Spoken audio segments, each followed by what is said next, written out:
നമസ്കാരം. വാർത്തകൾ വായിക്കുന്നത് ഷാജി കടക്കൽ.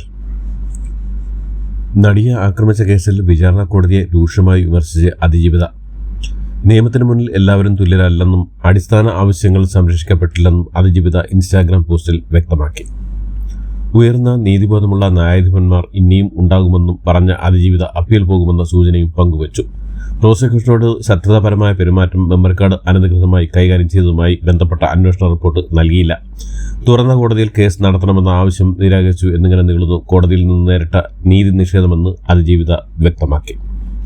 വാർത്തകൾ വിശദമായി. നടിയെ ആക്രമിച്ച കേസിൽ ഗൂഢാലോചന ആവർത്തിച്ച നടി മഞ്ജു വാര്യർ നീതി നടപ്പിലായില്ലെന്നും കുറ്റം ചെയ്തവർ മാത്രമാണ് ശിക്ഷിക്കപ്പെട്ടതെന്നും മഞ്ജു വാര്യർ സാമൂഹ്യ മാധ്യമത്തിൽ പങ്കുവച്ച കുറിപ്പിൽ പറഞ്ഞു. ആസൂത്രണം ചെയ്തവർ പുറത്തുണ്ടെന്നത് ഭയപ്പെടുത്തുന്ന യാഥാർത്ഥ്യമാണെന്നും അവർ കൂടി ശിക്ഷിക്കപ്പെട്ടാൽ മാത്രമേ അതിജീവിതയ്ക്കുള്ള നീതി പൂർണ്ണമാകുകയുള്ളൂ എന്നും മഞ്ജു വാര്യർ കുറിപ്പിൽ പറഞ്ഞു. മലയാള സിനിമയിൽ പുരുഷാധിപത്യം നിലനിൽക്കുന്നുവെന്നും സ്റ്റാറുകളെ വളർത്തിയത് മാധ്യമങ്ങളാണെന്നും ഡബ്ബിംഗ് ആർട്ടിസ്റ്റ് ഭാഗ്യലക്ഷ്മി. ഒരു പെൺകുട്ടി അനുഭവിക്കുകയാണ്. ഇത്രയും പോരാട്ടം നടത്തിയിട്ടും ട്രയൽ കൂട്ടിൽ നിന്ന് അയാൾ രക്ഷപ്പെട്ടു. നാളെ ജനപ്രിയ നായകൻ എന്ന നിലയിൽ ആളുകൾ കൊണ്ടാടും. ഇത് ഒരാളുടെ കുറ്റമല്ല, ഇത് സിസ്റ്റത്തിന്റെ കുഴപ്പമാണ്. സ്ത്രീ പുരുഷ ഭേദമില്ലാതെ ഇതാണ് അവസ്ഥ. ഇത് മാറണമെങ്കിൽ പൊതുജനവും മാധ്യമങ്ങളും വിചാരിക്കണമെന്നും ഭാഗ്യലക്ഷ്മി പറഞ്ഞു. നടിയെ ആക്രമിച്ച കേസിലെ വിധിന്യായത്തിലെ കൂടുതൽ വിവരങ്ങൾ പുറത്ത്. കൊട്ടേഷൻ നൽകിയ സ്ത്രീ ആണെന്ന ഒന്നാം പ്രതി പൾസർ സുനിയുടെ മൊഴിയിൽ പോലീസ് അന്വേഷണം നടത്തിയിട്ടില്ലെന്ന് വിധിന്യായത്തിൽ കോടതി വിമർശിക്കുന്നു. ആരാണ് സുനിയുടെ മൊഴിയിൽ പറഞ്ഞ മാടമെന്നാണ് കോടതി ചോദിക്കുന്നത്. ഇത് സംബന്ധിച്ച് അന്വേഷണ സംഘത്തിന് വീഴ്ച സംഭവിച്ചുവെന്നാണ് വിധിന്യായത്തിൽ ചൂണ്ടിക്കാണിക്കുന്നത്. VC നിയമനത്തിൽ സുപ്രീം കോടതിക്കെതിരെ കേരള ഗവർണർ രാജേന്ദ്ര വിശ്വനാഥ് അർലേക്കർ. VCയെ നിയമിക്കാൻ അധികാരം ചാൻസലർക്കാണ്. UGC ചട്ടവും കണ്ണൂർ VC കേസിലെ കോടതി വിധിയും ഇക്കാര്യം വ്യക്തമാക്കുന്നു. എന്നാൽ ഇപ്പോൾ കോടതി ഇത് പരിഗണിക്കുന്നില്ല. ഇത് ശരിയല്ലെന്ന് ഗവർണർ പറഞ്ഞു. VC നിയമനം സെർച്ച് കമ്മിറ്റിക്ക് വിട്ട തീരുമാനത്തിലാണ് ഗവർണർ സുപ്രീം കോടതിക്കെതിരെ സംസാരിച്ചത്. ഭരണഘടന ഭേദഗതി ചെയ്യാൻ കോടതികൾക്ക് അധികാരമില്ല എന്നും ഗവർണർ കൂട്ടിച്ചേർത്തു.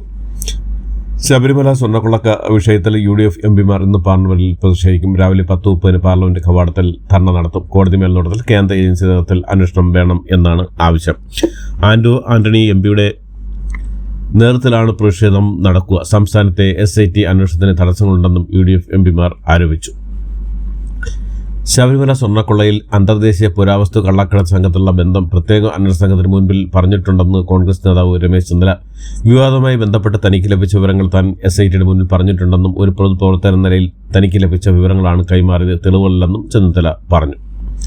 നിയമം മോഡൽ പ്രഖ്യാപനത്തിൽ BJP തലസ്ഥാന നിയമസഭാ സീറ്റുകൾ നേരത്തെ സ്ഥാനാർത്ഥികളെ പ്രഖ്യാപിക്കാനൊരുങ്ങുകയാണ്. BJP നേമത്ത് താൻ സ്ഥാനാർത്ഥിയാകുമെന്ന് BJP സംസ്ഥാന അധ്യക്ഷൻ രാജീവ് ചന്ദ്ര നേരത്തെ പ്രഖ്യാപിച്ചിരുന്നു. വട്ടിയൂർക്കാവ്, കഴക്കൂട്ടം, തിരുവനന്തപുരം സീറ്റുകൾ നേരത്തെ സ്ഥാനാർത്ഥി പ്രഖ്യാപനം വരും. നിയമസഭാ തെരഞ്ഞെടുപ്പ് ചർച്ച ഉടൻ ആരംഭിക്കും. ശ്രീലേഖയെ നിയമസഭയിലേക്ക് മത്സരിപ്പിക്കാനും നീക്കമുണ്ട്. തദ്ദേശ തെരഞ്ഞെടുപ്പിൽ ശബരിമല സ്വർണ്ണക്കൊള്ള അടക്കം തിരിച്ചടിയായെന്നും ഭരണവിരുദ്ധ വികാരമുണ്ടായെന്നും CPM വിലയിരുത്തൽ.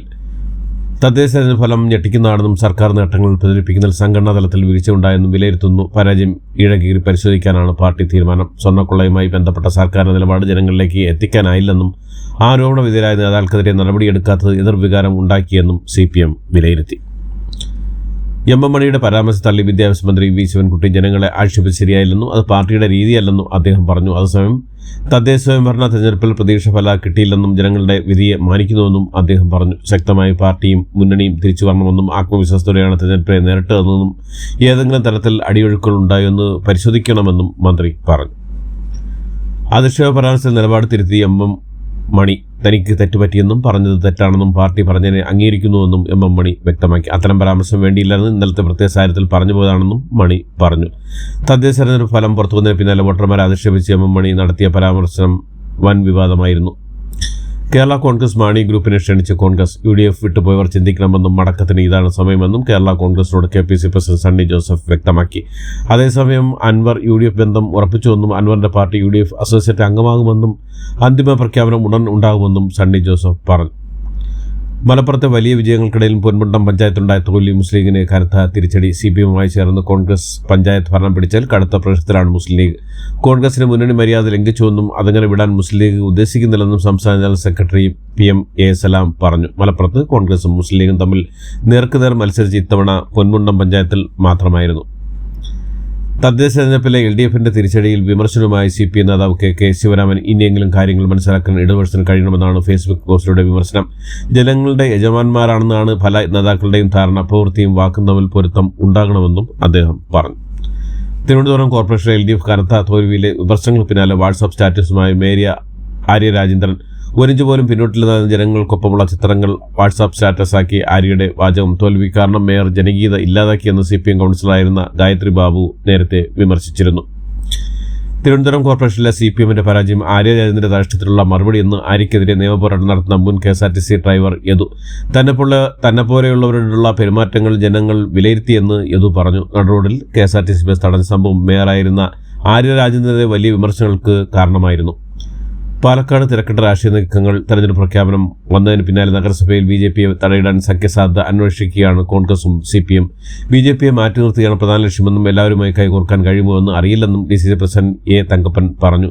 BJP ഭരണം ഒഴിവാക്കാൻ കോൺഗ്രസുമായി സഹകരിക്കുന്ന കാര്യം ചർച്ച ചെയ്യുമെന്നും എന്നാൽ ജമാഅത്തെ ഇസ്ലാമിയുമായി സഹകരിക്കുന്ന കോൺഗ്രസിനെ പിന്തുണയ്ക്കുന്ന എളുപ്പമല്ലെന്നും CPM നേതാവ് NN കൃഷ്ണദാസ് പറഞ്ഞു. കൊടിക്കുന്നിൽ സുരേഷ് MPക്കെതിരെ പടയൊരുക്കവുമായി കോൺഗ്രസിലെ യുവനേതാക്കൾ. ദേശീയ നേതാവ് പാരവെച്ചതാണ് കൊട്ടാരക്കലെ തിരിച്ചടി കാരണമെന്നും KSU കൊല്ലം ജില്ലാ പ്രസിഡന്റ് അൻവർ സുൽഫിക്കർ ഫേസ്ബുക്കിലൂടെ തുറന്നടിച്ചു. ഇതിന് പിന്നാലെ കൊടിക്കുന്നിലിനെതിരെ യൂത്ത് കോൺഗ്രസ് സംസ്ഥാന സെക്രട്ടറി അജു ജോർജും രംഗത്തെത്തി. കൊട്ടാരക്കര നഗരസഭയിലെ കൊടിക്കുന്നിലിന്റെ വിജയം എന്ന് പരിഹസിച്ചുകൊണ്ടാണ് അജു ജോർജിന്റെ ഫേസ്ബുക്ക് പോസ്റ്റ്. അതേസമയം തനിക്കെതിരെ പോസ്റ്റിട്ട അൻവർ സുൽഫിക്കറിന്റെ നിയമ നടപടി എടുക്കുമെന്ന് കൊടിക്കുന്നിൽ സുരേഷ് MP പറഞ്ഞു. തദ്ദേശ തെരഞ്ഞെടുപ്പിലെ വിജയത്തിന് വലിയ സന്തോഷത്തിലാണെന്നും സർക്കാരിന്റെ പരാജയങ്ങൾ എത്തിക്കാൻ കഴിഞ്ഞുവെന്നും PC വിഷ്ണുനാഥ്. മാധ്യമങ്ങൾക്ക് മുന്നിൽ സ്വർണ്ണച്ചെമ്പ് പാട്ട് പാടിയാണ് PC വിഷ്ണുനാഥ് പ്രതികരിച്ചത്. MM മണിയുടെ പ്രസ്താവന മനോഭാവം വ്യക്തമാക്കുന്നതാണെന്നും MM മണി സത്യസന്ധൻ ആയതുകൊണ്ട് സത്യം തുറന്നു പറഞ്ഞുവെന്നും മറ്റുള്ളവർ മനസ്സിൽ സൂക്ഷിച്ചുവെന്നും വിഷ്ണുനാഥ് കൂട്ടിച്ചേർത്തു. പാലാ നഗരസഭയുടെ ഭരണം നേടാൻ സ്വതന്ത്രരുടെ പിന്തുണ തേടി മുന്നണിയിൽ. നഗരസഭയിൽ നിർണായകമാവുകയാണ് പുള്ളിക്കണ്ടം കൗൺസിലേഴ്സിന്റെ തീരുമാനമാണ്. ഈ ഒരു കുടുംബത്തിൽ നിന്നുള്ള 3 കൗൺസിലേഴ്സ് ആരെ പിന്തുണയ്ക്കുന്നതിൽ ആകാംക്ഷ തുടരുകയാണ്. ആർക്ക് പിന്തുണ കൊടുക്കണമെന്നതിൽ തീരുമാനം എടുത്തിട്ടില്ല. രാഷ്ട്രീയത്തിൽ സ്ഥിരമായ ശത്രുക്കളോ മിത്രങ്ങളോ ഇല്ല. ഞങ്ങൾ മുന്നോട്ട് വയ്ക്കുന്ന നിലപാടുകൾ അംഗീകരിക്കുന്നവർക്ക് മാത്രം യോജിക്കുമെന്നും വിനു പുളിക്കങ്കണ്ടം പറഞ്ഞു. കൊച്ചിയിലെ മേയറെ പാർട്ടി തീരുമാനിക്കുമെന്നും താൻ ഒരു ക്ലെയിമും ഉന്നയിക്കില്ലെന്നും ദീപ്തി മേരി വർഗീസ്. ഇതോടുകൂടി ഇന്നത്തെ വാർത്തകൾ ഇവിടെ അവസാനിക്കുന്നു. എല്ലാവർക്കും നന്ദി, നമസ്കാരം.